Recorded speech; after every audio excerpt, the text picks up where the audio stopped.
just to recap what we've said and what we have done so far. After the fall of man, Jesus came to restore us back to fellowship with the Father. And Jesus also referred to himself as the tree of life. And then we mentioned that we will be looking at trees in the Bible and the garden. So welcome. This is session 4 of our garden series, and this topic for today will be trees in the Bible. So let's go for it. We start off in Isaiah 55 verse 12. For you shall go out with joy and be led out with peace. The mountains and the hills shall break forth into singing before you, and all the trees of the field shall clap their hands. So first of all, in Isaiah, trees have hands. Then Psalms 96 verse 12. Let the field be joyful and all that is in it. Then all the trees of the woods will rejoice before the Lord. So not only do trees have hands, they also rejoice before the Lord. Revelation 22 verse 2. In the middle of its street and on either side of the river was the tree of life, which bore 12 fruit, each tree yielding its fruit every month. The leaves of the tree were for the healing of the nations. So trees clap hands, trees rejoice, and the leaves of the tree were for the healing of nations.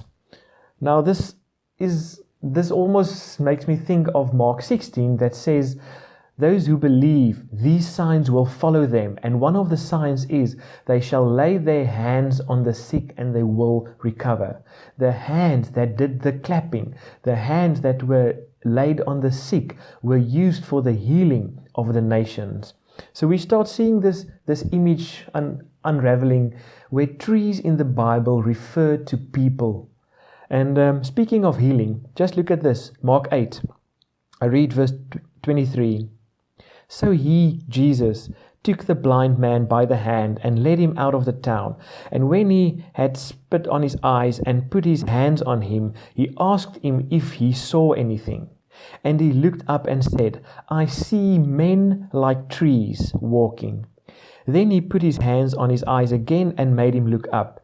And he was restored and saw everyone clearly. So just quick mention, let me ask you this. Did this first prayer of Jesus not work? Did Jesus fail to heal this man as he has so many people before? I don't believe so. Let me share this thought with you. The first time Jesus prayed with him, he actually opened his spiritual eyes for him to see men like trees walking. God was opening this man's heart to receive something spiritual where he could literally see men like trees. And then Jesus prayed again for these physical eyes to also open because he loved him so much to heal him completely. So we find this in many places where trees in the Bible refer to people. Example, Psalms 1. Let's read Psalms 1. I read from the beginning, verse 1. Blessed is the man who walks not in the counsel of the ungodly, nor stands in the path of sinners, nor sits in the seat of the scornful, but his delight. Let's just pause there for a quick moment. The word delight. Do you know Eden literally means delight? So we can replace the word delight with Eden, and you will see something unraveling here. Look at this. But his delight, or his Eden, is in the law of the Lord, and in his law he meditates day and night.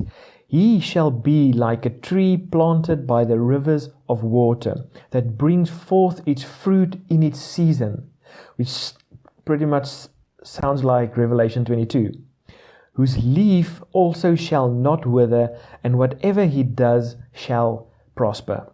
So he says, the man whose delight, whose Eden is planted in God, in the Lord, this man who does this he will be like a tree planted beside still waters. He brings forth fruit in its season.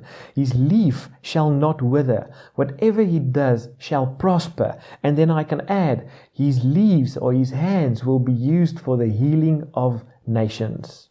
So we see trees being referred to as people, and people then living out this water, this life that is received from God through their hands, through their lives into the world, into all the nations.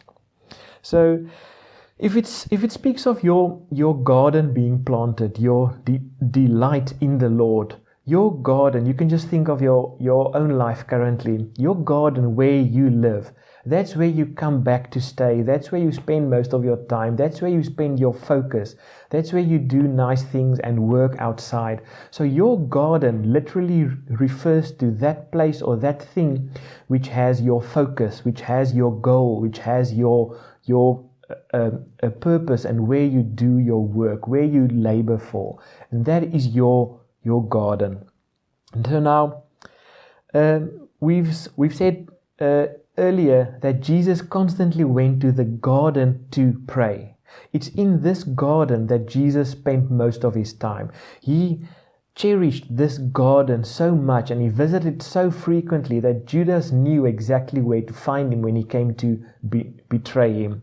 So Jesus' delight, his pleasure, it was pleasing to him to go into the garden and pray to Father God and just spend time with him. So his garden, his focus was with the relationship he had with Father God.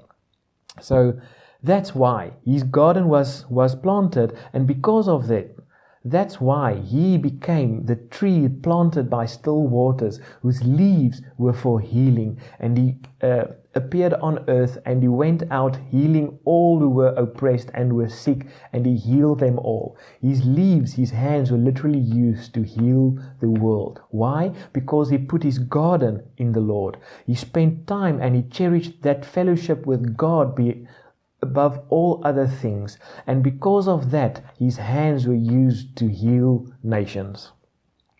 So with trees speaking about people, and with John 6:51 where Jesus said, I am the bread that came down from heaven, with these two things, this just further confirms that Jesus Christ was the tree of life. And he was this only because he put his garden in the Lord. His focus was not on himself. It was even in that very same garden that he said, Lord, let this cup pass from me, but not my will, let your will be done.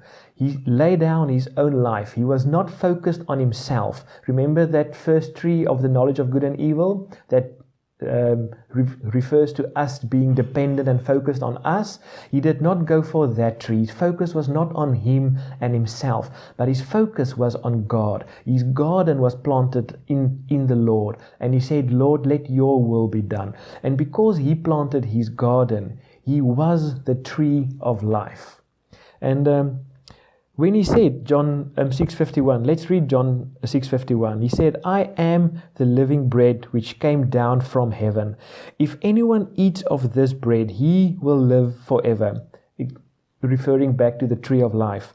And the bread that I shall give is my flesh, which I shall give for the life of the world. He literally said, I am the bread of life, meaning I am the tree of life. Why? He planted his garden in the Lord, and he found his delight in the Lord. It's not just the religious act of trying to have a relationship with God and trying to achieve something, but he experienced the love of God for him to such an extent where he opened his heart to love God back.